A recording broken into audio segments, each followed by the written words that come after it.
चिन्तयेत्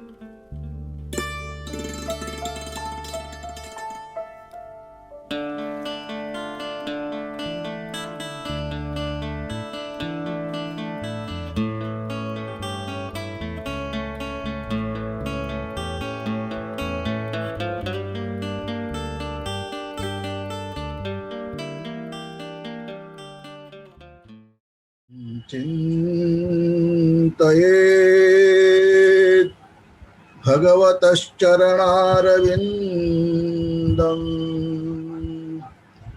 वज्राङ्कुशध्वजसरोरुहलाञ्छनाढ्यम् उत्तुङ्गरक्तविलसन्नखचक्रवाल ज्योत्स्नाभिराहतमहद् हृदयान्धकारम्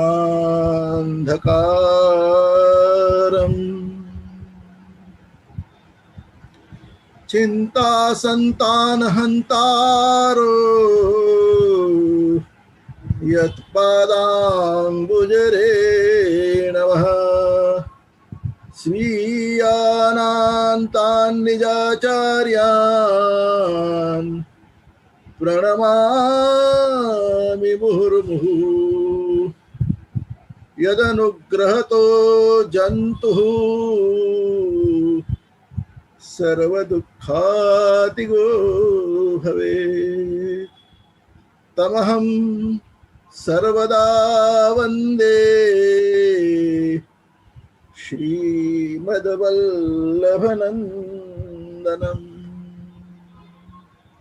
शङ्करं शङ्कराचार्यं केशवं बादरायणं सूत्रभाष्यकृतौ वन्दे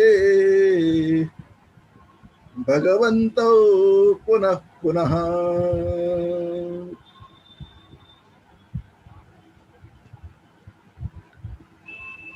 पंचीकरण विद्या के इस पंचम शिविर में आप सबका स्वागत है। सर्वप्रथम इस विद्या के अधिकारी एवं अनुबंध चतुष्टय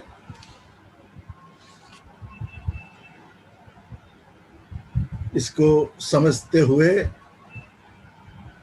ओंकार द्वारा समाधि तक पहुंचा जा सकता है, इस बात को आपने दृढ़ किया, आपने इस बात को भलीभांति समझ लिया है।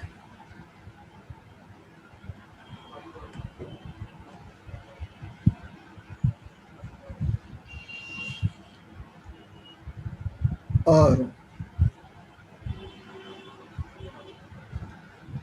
इस ओंकार के अंदर जो तीन अक्षर हैं अ, उ और म,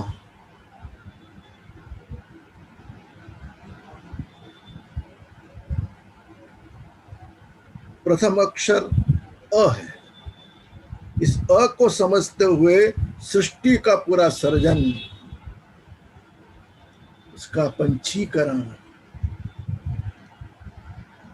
पंच महाभूतों की उत्पत्ति और आगे कार्य कारण का पूरा सिद्धांत, इस सत्यवाद सत्कार्यवाद को आपने समझ लिया। तत्पश्चात पंचीकरण के चतुर्थ भाग के अंदर हमारा जो चौथा भाग का जो प्रवचन हुआ, जो स्वाध्याय हुआ, उसके अंदर व्यष्टि समष्टि के सिद्धांत की चर्चा में आपने सुना कि हमने बताया कारण शरीर,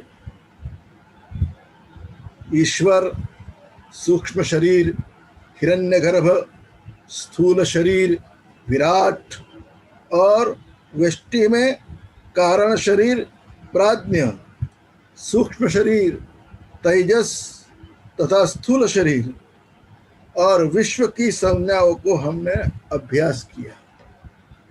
यहाँ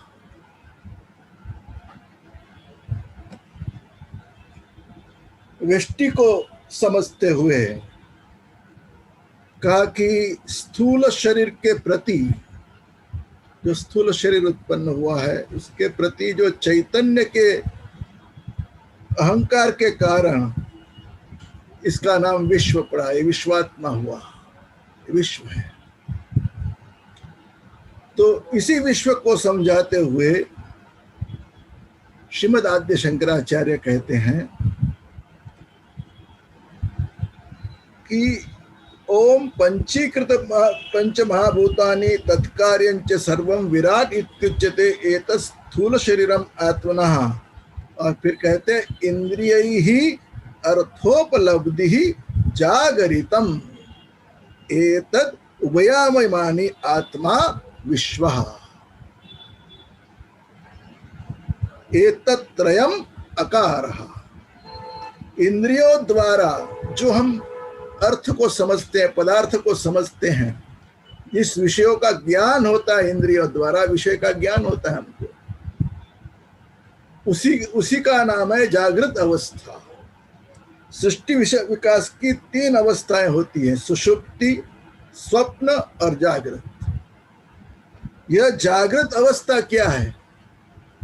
हम जागते हैं, जागृत अवस्था क्या है? इंद्रियों से, जैसे श्रवण इंद्रिय, कान, श्रवण इंद्रिय से शब्द आदि विषयों का जो स्पष्ट ज्ञान होता है उसे कहते हैं जागृत अवस्था। मैं बोलता हूं, आप सुन रहे हैं, मेरे शब्दों का आपके श्रवणेन्द्रिय द्वारा आपको जो ज्ञान हो रहा है उसे कहते हैं जागृत अवस्था। आप जागृत हैं, जागृत अवस्था में। तो एक है जो विराट शरीर,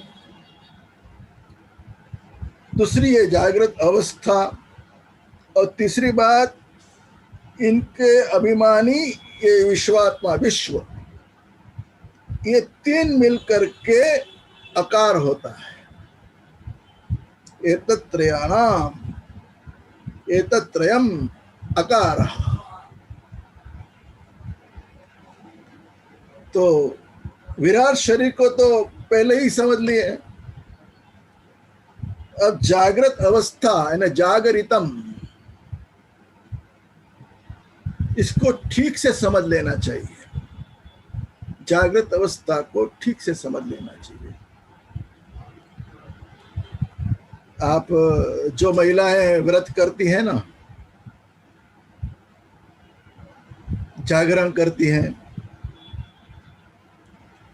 तो ये जो जागरण जो आप करती हैं, ये जागरण द्वारा ओंकार की जो ये प्रक्रिया है, ये ओंकार का जो प्रथम अक्षर है अ, ये अ को समझने का प्रयास करती है। ये जागरण जो व्रत है वो सामान्य नहीं है, वो अ के समझने का एक प्रकार का प्रयत्न है आपका। जैसे आप कहेंगे,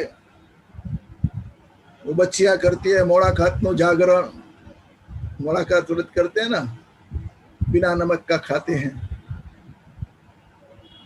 फिर जया पार्वती व्रत करती हैं महिलाएं, इसको जागरण करते हैं। दीप पूजा करती है, दिवासा करती हैं, उसका जागरण करती हैं। अभी नवरात्रि आएगी, नवरात्रि में माता जी का पूजा करती है, वो जागरण करती हैं। फिर शरद पूर्णिमा आएगी, शरद पूर्णिमा का नाम ही कोजागरी पूर्णिमा, उस रात को जागना है। लक्ष्मी आकर के पूछती है को जागरती, लक्ष्मी के प्रश्न के ऊपर से ही इस पूर्णिमा का नाम कोजागरी पूर्णिमा पड़ा है, शरद पूर्णिमा का। तो ये सब जो जागरण वाली जो बात है ना, तो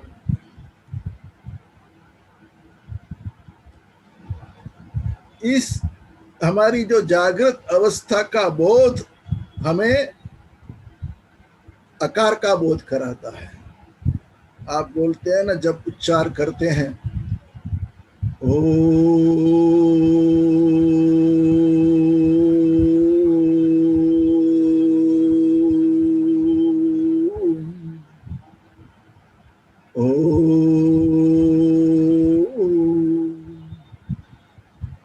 ये जो अ उ म ओंकार के अंदर जो 3 अक्षर हैं, उसमें पहला अ का जो उच्चार है, इस उच्चार करते ही इतनी सारी बातें हमारे ध्यान में आनी चाहिए।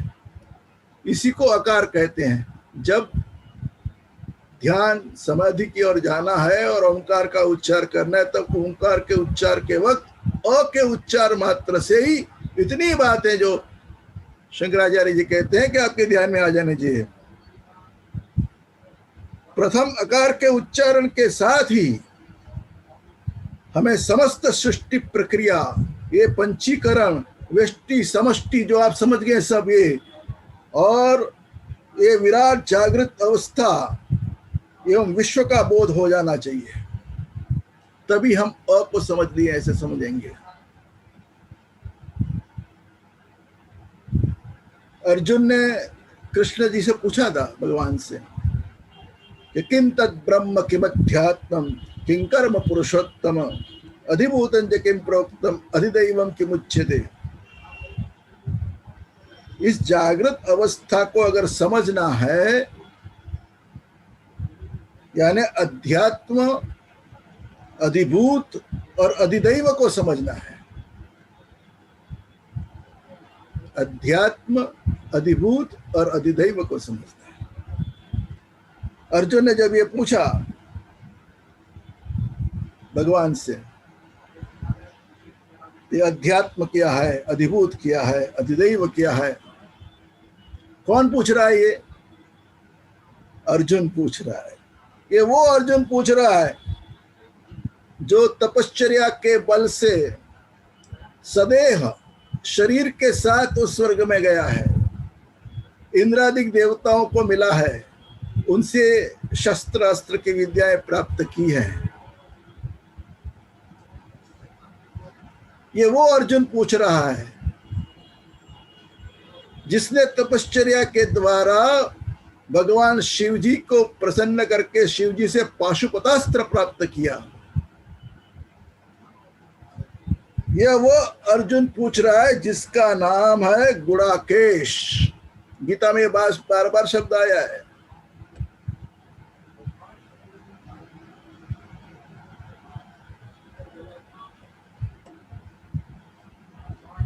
गीता में यह शब्द बार बार आया है गुड़ाकेश का। तो गुड़ाकेश किसको कहते हैं? गुड़ाकेश का मतलब है, आप सब स्वाध्यायी हैं, गीता का आपने बहुत अभ्यास किया है, स्वाध्याय किया है। गुड़ा का कहते हैं निद्रा को। निद्रा के ऊपर जिसने विजय पा लिया उसे कहते हैं गुड़ाकेश। अर्जुन ने निद्रा के ऊपर विजय पा लिया, वो सदैव जागृत रहता है। रात के समय में भी अर्जुन जागृत अवस्था में है। यह है जागरितम, यह है जागृत अवस्था। तो इस जागृत अवस्था को समझते हुए ये समझाते हैं भगवान आद्य शंकराचार्य कि उनके जो परम शिष्य जो है ना सुरेश्वराचार्य जी, शंकराचार्य जी ने कह दिया कि इंद्रिय अर्थोपलब्धिर जागरितम। सुरेश्वराचार्य जी ने बहुत अच्छी तरह से उसको समझाया है। अर्जुन ने यही पूछा था ना, अधि यज्ञ कथं कोत्र देहेस्मिन् मधुसूदन प्रयाण काले च कथं नियोसि नियतात्मभि। यहाँ से जब प्रयाण करता है जीव तो अधि यज्ञ क्या है, ये सब पूछा है उन्होंने। और भगवान ने भी उनको उत्तर दिया, अधिभूतम क्षरो भावः पुरुषश्चादिदैवतम अधियज्ञो हमेवात्र देहे देवव्रताम वर। आप गीता के 8वें अध्याय को, इस प्रारंभिक सभी श्लोकों को समझ लीजिए एक बार फिर से। पहले कई बार आपने गीताएं पढ़ी हैं, मगर इस तत्व को समझते जाइए। तो सुरेश्वराचार्य जी अपने वार्तिक में शंकराचार्य के शब्द इतना ही शब्द शंकराचार्य ने लिखा है कि इंद्रिय ही अर्थोपलब्धिर जागृति, इंद्रियों से जो हम अर्थ समझते हैं उसको जागृत अवस्था कहते हैं। और इन सभी ये उभयाभिमानी जो आत्मा है वही विश्वात्मा है, और ये तीनों जो है वो आकार है। ये बात उन्होंने बताई। सुरेश्वराचार्य जी उसको समझाते हैं कि श्रोत्रम अध्यात्ममित्युक्तम श्रोत्रव्यम शब्द लक्षणम। बहुत अच्छी तरह समझाया पहले। जो इंद्रियों से अर्थ की उत्पत्ति होती है ना, हमको अर्थ का ज्ञान होता है। इंद्रियैरर्थ विज्ञानम देवतानुग्रहान्वितैहि शब्दादि विषयम ज्ञानम तज्जागरितम् उच्यते। जागृत अवस्था क्या है? तो देवताओं के अनुग्रह से, सुरेश्वराचार्य जी क्या समझाते हैं कि देवताओं के अनुग्रह से युक्त होकर के जो इंद्रियों द्वारा शब्द आदि विषयों का ज्ञान होता है उसे ही जागृत कहते हैं। हमें जो ज्ञान होता है उसमें कोई देवता कारण है।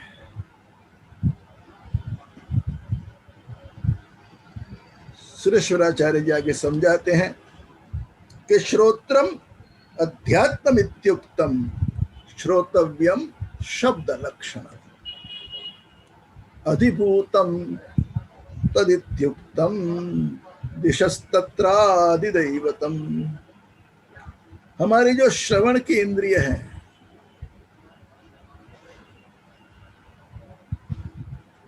जो हमारे कान है, उसे कहेंगे अध्यात्म।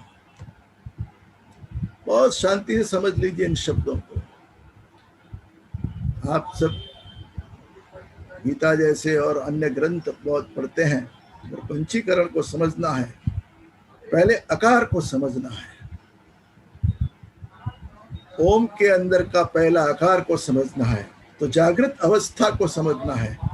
तो जागृत अवस्था में जो हमारी जो श्रवणेन्द्रिय, हमारे जो कान है, वो अध्यात्म। क्या सुनते हैं? श्रोतव्य क्या है? शब्द। तो जो हम शब्द सुनते हैं,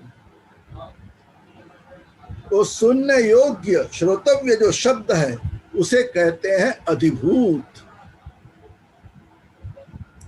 पंचमहाभूतों का अपने सब वर्णन पहले हो गया है, इसलिए पृष्ठपेषण नहीं करते रहेंगे उसको, मगर उसको उस बात को समझते जाएंगे। और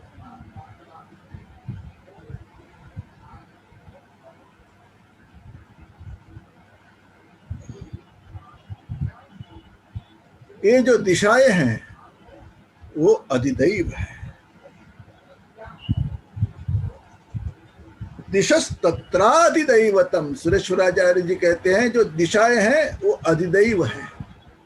उस दिशाएं, आकाश इत्यादि के द्वारा ये शब्द कहाँ रहेगा? वहां रहेगा। उसी के द्वारा वो अधिदैव है। इसी के कारण हमको शब्द का ज्ञान होता है।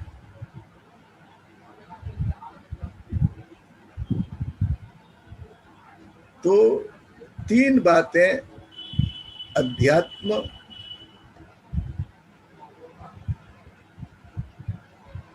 अधिभूत, अधिष्ठात्र देवता, इसको समझना चाहिए। श्रोत्रम अध्यात्म इत्युक्तम श्रोतव्यम शब्द लक्षणम अधिभूतम। अध्यात्म है कर्णेन्द्रिय, श्रवणेन्द्रिय, और अधिभूत है शब्द, और अधिदैव है ये जो दिशाएं, आकाश के। वेदों में मंत्र आता है, आप जो ग्रह शांति वगैरह करते हैं ना, उसमें आकाश, ये दिशाओं को भी देवता माना गया है, और उनको भी आहुति देते हैं देवता मान करके। ये जो अधिदैव की बात जो बता रहे हैं ना, तो वेदों में बताई गई है। तो मंत्र बोलते हैं, घृतम घृत पावानः पिबत वसां वसा पावानः पिबतान्तरिक्षस्य हविरसि स्वाहा दिशः प्रदिश आदिशो विदिश उद्दिशो दिग्भ्यः स्वाहा। दिग्भ्यः ये दिशाओं को, ये दिशा अधिदैवत है, ऐसा सुरेश्वराचार्य जी कहते हैं, ये देव है। तो ये सब, ये पंचलोकपालों की बात, आप ग्रह शांति आप सबके घर में हुई है, आपकी सबकी शादी हुई है, ग्रह शांति तो करते हैं, मगर ये जो चीजें जो इनके साथ जो जुड़ी हुई हैं, इसके ऊपर जब उसका समय आता है तब हमारा ध्यान जाता है।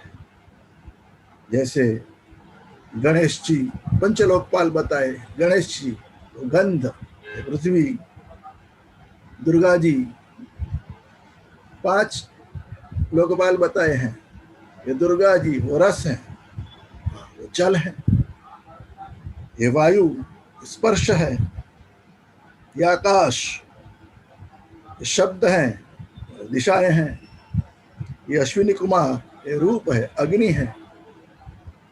तो ये सब बातें जो बताई गई हैं, तो प्रत्येक इंद्रिय के एक देवता है, तभी इंद्रियों के अर्थ यानी पदार्थ का ज्ञान हमें होता है। जब देवता रूठ जाते हैं ना, तो इंद्रियों से ज्ञान नहीं होता, इंद्रिय होती है बल्कि ज्ञान नहीं होता। जीभ होती है, आदमी बोल नहीं सकता, वरुण दैवत है।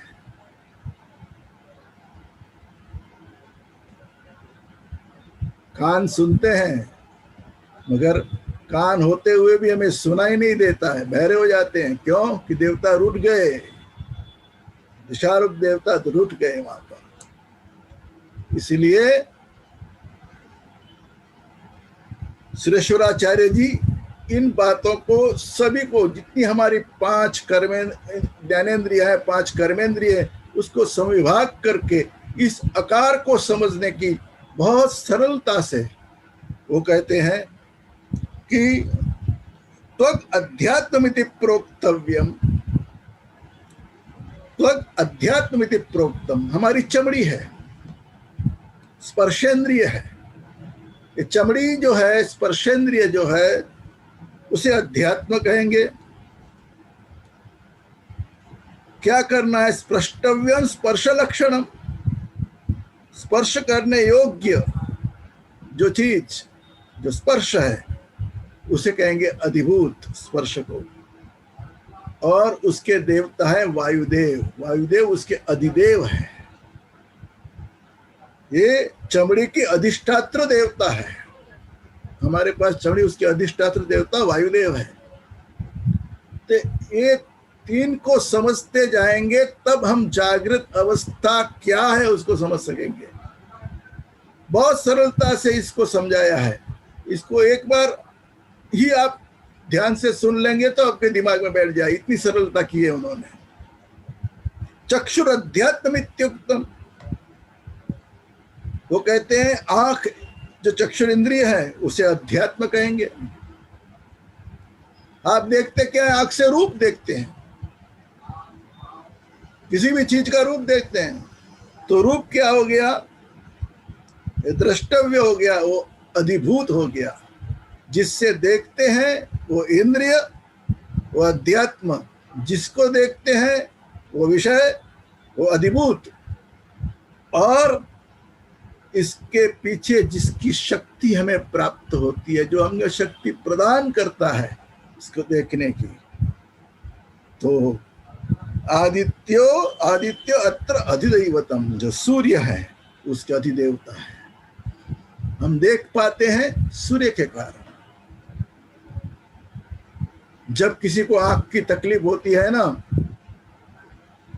तो ब्राह्मण उनको निर्देश करते हैं आप चाक्षुषोपनिषद का पाठ करो, चाक्षुषोपनिषद के द्वारा आपकी आंखें आएंगी, आपकी आंखों का तेज बढ़ेगा। विभ्राट सूक्त का पाठ करेंगे। सूर्य आदित्य उसके अधिदेव है। जिह्वाध्यात्मम तथा स्वाद्यम अधिभूतम रसात्मकम वरुणो देवता तत्र जिह्वायाम अधिदैवतम। ये जो जीव है जिससे हम स्वाद को चखते हैं ना, तो स्वादेंद्रिय रसनेन्द्रिय हमारी जीव, इसे कहेंगे अध्यात्म। तो ये हमारी इंद्रिय अध्यात्म हो गई। क्या हम चखते हैं, किसका स्वाद लेते हैं? जो स्वाद्य है, जो रस है, रस का जो स्वाद, षडरस जो है, 6 प्रकार के रस, कट्वम लवणा, ये जो सब जो रस है ना, उस रस को क्या कहेंगे? उस विषय हो गए, शब्द हो गए, तो उसे कहेंगे अधिभूत। और इसके देवता अधिदेव है वरुण। अगर वरुण नहीं होगा, आपकी जीभ के ऊपर अगर पानी नहीं होगा तो आपको स्वाद आएगा क्या? आदमी मर जाएगा। हम जो स्वाद ले रहे हैं इसका कारण वरुण, उसमें पानी भगवान उसके ऊपर डालते रहता है। वरुण देव, इसकी कृपा है जो जीभ हमारी भीनी है। हम तो श्रावण महीने में जाते हैं और भगवान पर लोटी चढ़ा के आते हैं और ऐसा समझते हैं कि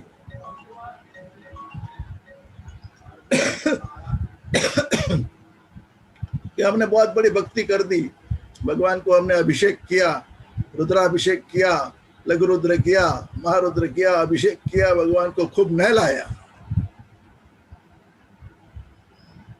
मगर 24 घंटा दिन रात हमारे जीभ के ऊपर ये जल का अमृत की जो अभिषेक करते हैं ना देवता,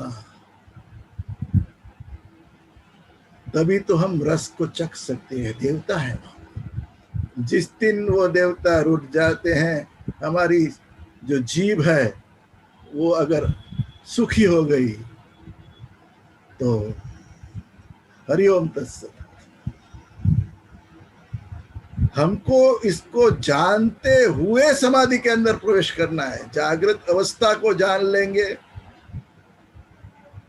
अकार को जानेंगे, फिर उकार को जानेंगे, फिर मकार को जानेंगे। ये तीनों का ज्ञान जब एक हो जाएगा, तीनों एक हो जाएंगे। ओम एकाक्षरम ब्रह्म, 3 अक्षर हैं, मगर भगवान कहते हैं कि एक अक्षर। हमारा समय हो रहा है, तो आप लोग इसे ध्यान से सुन लीजिए। बहुत कम समय आज हमारे हाथ में है। तो ये जो वरुण, ये वरुण उसका अधिदेव है, हमारी रसनेन्द्रिय का। फिर सुरेश्वराचार्य समझाते हैं कि घ्राणम अध्यात्म इत्युक्त, हमारी जो नाक जिससे हम श्वास लेते हैं, घ्राणेन्द्रिय इंद्रिय है। घ्राणेन्द्रिय तेज है तो हमको उसकी सुगंध आती है हरेक को, तो उसे कहेंगे अध्यात्म। घ्रातव्य क्या है? गंध एक घ्रातव्य है। सूंघने लायक क्या है? सूंघने योग्य क्या चीज है? जो गंध है वो उसी को हम सूंघते हैं, तो उसे कहेंगे अधिभूत। और तदिक्तम अश्विनौ अधिदैवतम, ये अश्विनी कुमार इसके अधिदेवता है। उन्हीं की वजह से हम सुनने योग्य, सूंघने योग्य होते हैं, हम सूंघ सकते हैं। फिर हम बालक जैसे हैं, और शंकराचार्य जी ने बहुत सूक्ष्म सूत्र के रूप में बात कह दी, मगर सुरेश्वराचार्य जी एक एक इंद्रियों के इस अर्थ को हमको समझा रहे हैं। जागृत अवस्था में हम जो शब्द को, जो विषयों को हम ले रहे हैं, तो वाग अध्यात्म विधि प्रोक्तम, बोलते हैं, मैं बोल रहा हूँ अभी आप सुन रहे हैं, जो बोलते हैं वाणी, ये जो इंद्रिय, जो वाक है ना, वो अध्यात्म है।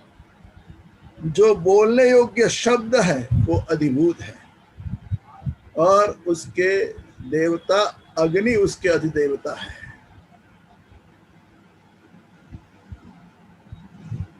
मुखात अग्निरजायत, ये सब बातें जब जुड़ती है ना, तब इसका मूल अर्थ हम समझ सकते हैं। इसके देवता अग्नि कैसे होंगे वाणी के? भाई उसके वाणी के देवता अग्नि है, मुख के देवता अंदर के अग्नि है। तभी तो कोई मृत्यु जिसकी होती है, उसके शव को जब जलाते हैं ना स्मशान के अंदर, तो मुख में अग्नि देते हैं, मुखाग्नि। ये शास्त्र में है। लोग क्या करते हैं फिर, कुछ एक ने कहा, दूसरे ने सुना, 50 लोगों ने देख लिया, फिर वो करने लगे वैसे। वो कहीं भी फिर अग्नि दे देते हैं, बोलते हैं पैर के अंगूठे को लगाओ, बिना देखे लगाओ। ये सब गलत है। जो चीज है शास्त्र में लिखी उसी को फॉलो करना चाहिए। इसलिए शास्त्र समझने चाहिए। हम व्यवहार करते हैं, जिंदगी जी जाते हैं, मगर शास्त्र को समझने के लिए समय नहीं है, वक्त नहीं है हमारे पास। तो शंकराचार्य जी ने तो ये जो समाधि अवस्था में जाने वाले हैं, उनके सरलता के लिए इस पंचीकरण को लिखा है। मगर इससे अगर इसका ज्ञान थोड़ा बहुत हमको हो जाए, तो भी हम अपने जीवन को उस ओर मोड़ सकते हैं। भगवान ने अर्जुन को निमित्त करके के बातें जब कही गीता के अंदर, तो इसका अर्थ है जीव मात्र उसके लिए अधिकारी है, मगर उसको अच्छा गुरु मिले जो उसको उस पथ पर ले जाए। ऐसे किसी महात्मा जो लोग भ्रष्ट आत्मा होते हैं, ऐसे गुरु के पास उस विद्या को अनुभव में लाना का प्रयत्न करना चाहिए। तो जो वाणी की बात बताई, श्री शिवाजी कहते हैं कि हस्त, ये हाथ जो है वो अध्यात्म है। हाथ से जो आप ऐसे कुछ उठाएंगे, तो वो जो ग्रहण करने उसे कहेंगे अधिभूत। जो चीज आपने हाथ से उठाई वो अधिभूत है। और इंद्र इसके देवता हैं। इंद्र ने शक्ति दी, तब आप हाथ से कुछ उठा सकते हैं। इसके अंदर की जो देवता है वो इंद्र है। हाथ में कोई तकलीफ हो गई तो आप इंद्र की कृपा स्वीकार करें। पादौ अध्यात्मित्युक्तम,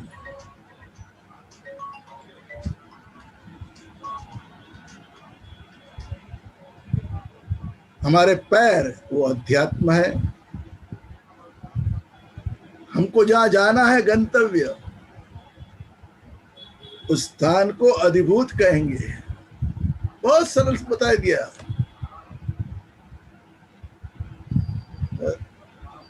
कोई कुछ भी काम करता है, उठाता है, रखता है, इसमें सारा ये जागृत अवस्था की जो क्रिया है, उसमें अध्यात्म, अधिभूत और अधिदैव, ये तीनों चीजें उसमें मिली हुई है।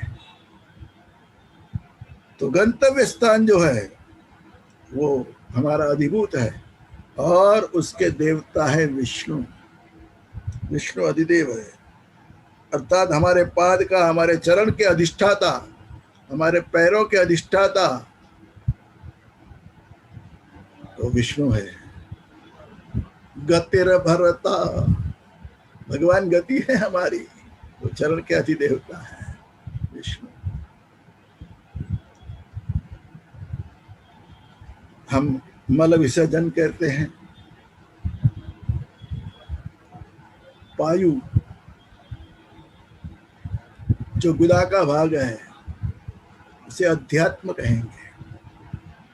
अध्यात्म क्या है? जब अध्यात्म को समझ लेंगे तो ऐसा लगेगा ये बात तो इतनी सरल है। वो अध्यात्म है। और जो विसर्ग होता है, उससे जो छूटता है, जो बाहर निकलने की जो क्रिया है, जो मल त्याग है, उसे कहेंगे अधिभूत। और उसके अधिदेवता है मृत्यु। मृत्यु उसके अधिदेवता है। ये पायु के अधिष्ठात्र देवता है वहां के। वैसे ही उपस्थ, उपस्थ के द्वारा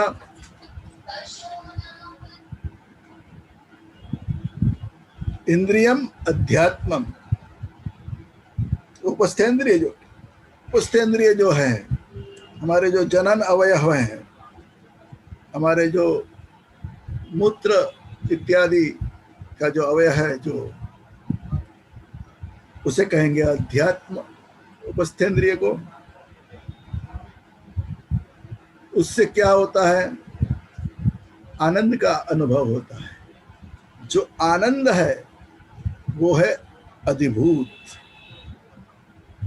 और उसके अधिदेवता है प्रजापति।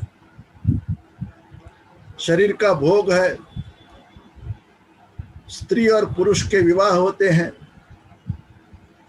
दोनों की उपस्थेंद्रिय है, वो हो गई अध्यात्म।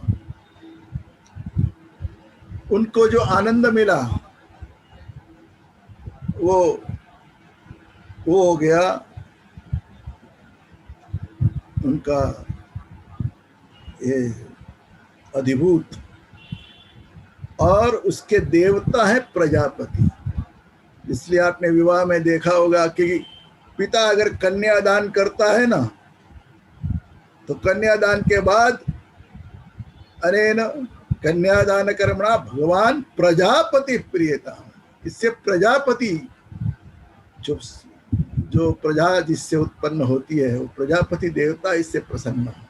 पंचीकरण के पंचम परिसंवाद में अंत में मैं इतना कहना चाहता हूं कि पूज्यपाद आदि शंकराचार्य जी के जागरितम शब्द की जो उन्होंने व्याख्या की, इंद्रिय ही अर्थोपलब्धि ही, इसको समझने के प्रयास में हम पंच ज्ञानेन्द्रिय और पंच कर्मेंद्रिय